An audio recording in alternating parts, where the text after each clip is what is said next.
Hello बच्चों, आप लोगों का दिवाली वेकेशन खत्म हो गया होगा और ऑनलाइन स्कूल शुरू हो गया होगा। आप लोगों को ऑनलाइन स्कूल में ज्यादा अच्छा लगता है या स्कूल जाके अपने फ्रेंड्स के साथ पढ़ने में ज्यादा अच्छा लगता है?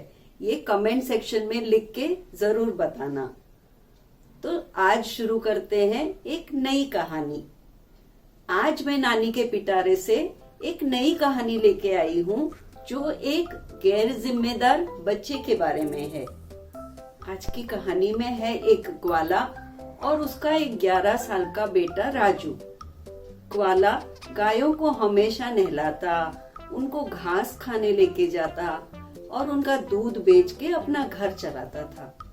और उसका बेटा राजू हमेशा उछल कूद करता रहता था, किसी की कुछ भी नहीं सुनता था। अगर उसको होमवर्क करने को बोले तो भी वो कुछ बहाना बना के भाग जाता था और वो कभी भी पढ़ाई ठीक से नहीं करता था और कोई काम भी सौंपा ना तो वो भी नहीं करता था। तो ये सब देख के ग्वाला बहुत ही चिंतित था।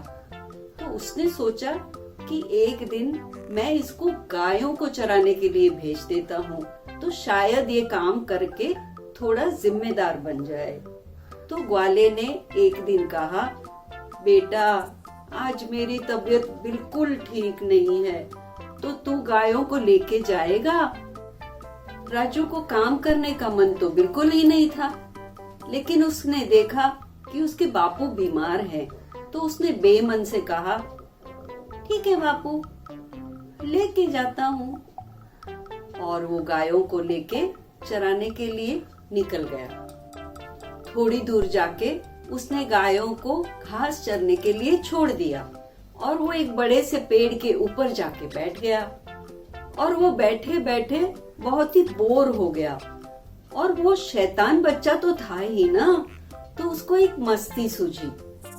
तो उसने क्या किया, उसने जोर जोर से चिल्लाना शुरू कर दिया, शेर आया रे शेर, भागो मेरी गायों को बचाओ, ओ रामू काका, ओ रामू काका, मेरी गायों को बचाओ। और ये सब चिल्लाना सुनकर गांव वाले तो सब, रामू काका, मंगला काकी, सब भाग के वहां पे बचाने को आए।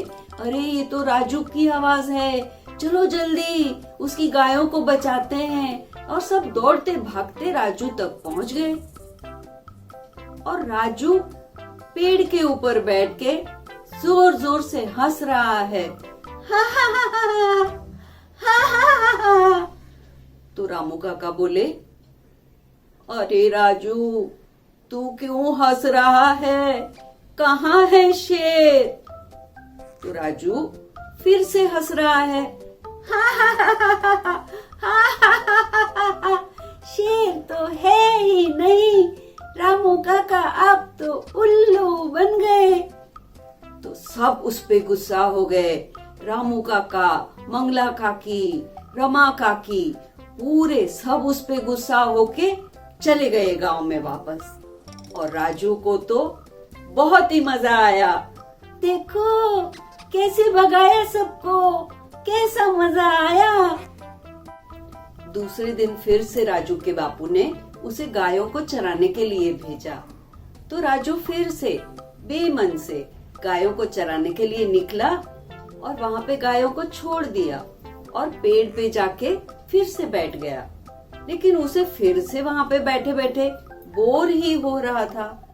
तो उसने सोचा, कल कितना मजा आया था, सबको कैसे उल्लू बनाया, आज फिर से उल्लू बनाता हूँ।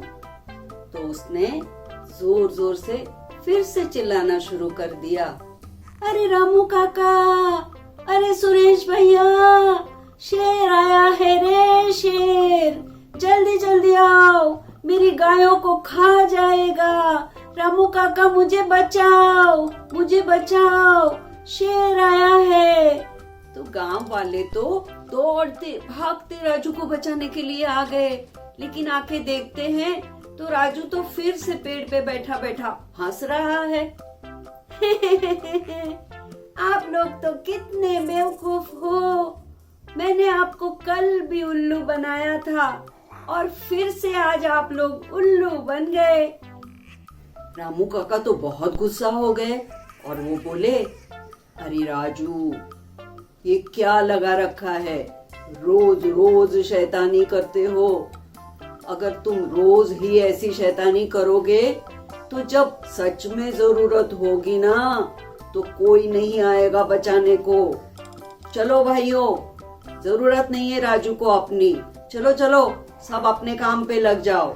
और इतना कह के सब वहां से निकल गए और राजू तो हंसता ही रह गया। कुछ दिनों के बाद राजू फिर से गायों को चराने के लिए निकल पड़ा। वो जैसे ही पेड़ पे चढ़ के बैठा था कि उसको कुछ आवाज सुनाई दी। उसने नजर घुमाई तो उसकी नजर एक बड़े से शेर पे पड़ी जो धीरे धीरे धीरे उसकी गायों की तरफ आगे बढ़ रहा था। राजू तो बहुत डर गया और जोर जोर से चिल्लाने लगा, अरे शेर आया है, शेर, कोई जल्दी आओ, बचाओ, अरे शेर आया है, शेर। तो उसकी आवाज सुनकर किसी ने उसकी बात सच नहीं मानी और कोई नहीं आया। तो राजू तो बहुत ही डर गया और रोने लगा, अरे जल्दी आओ, शेर मेरी गायों को खा जाएगा, अरे शेर आया है, शेर, कोई आओ ना, मुझे बचाओ ना।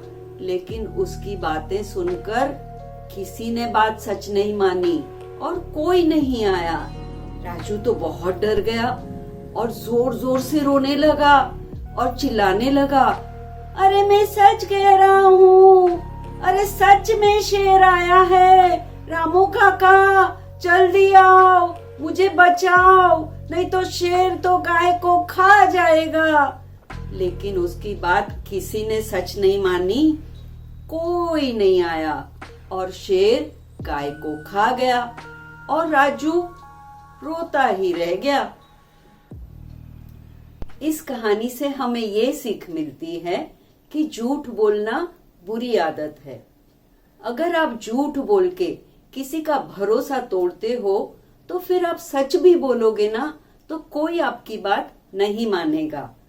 तो झूठ नहीं बोलना चाहिए। अगर आपको मेरी कहानी पसंद आई हो तो लाइक करना और दोस्तों के साथ शेयर भी जरूर करना। और अगर आप मेरी चैनल पे पहली बार आए हो तो सब्सक्राइब करके नोटिफिकेशन बेल भी जरूर प्रेस करना।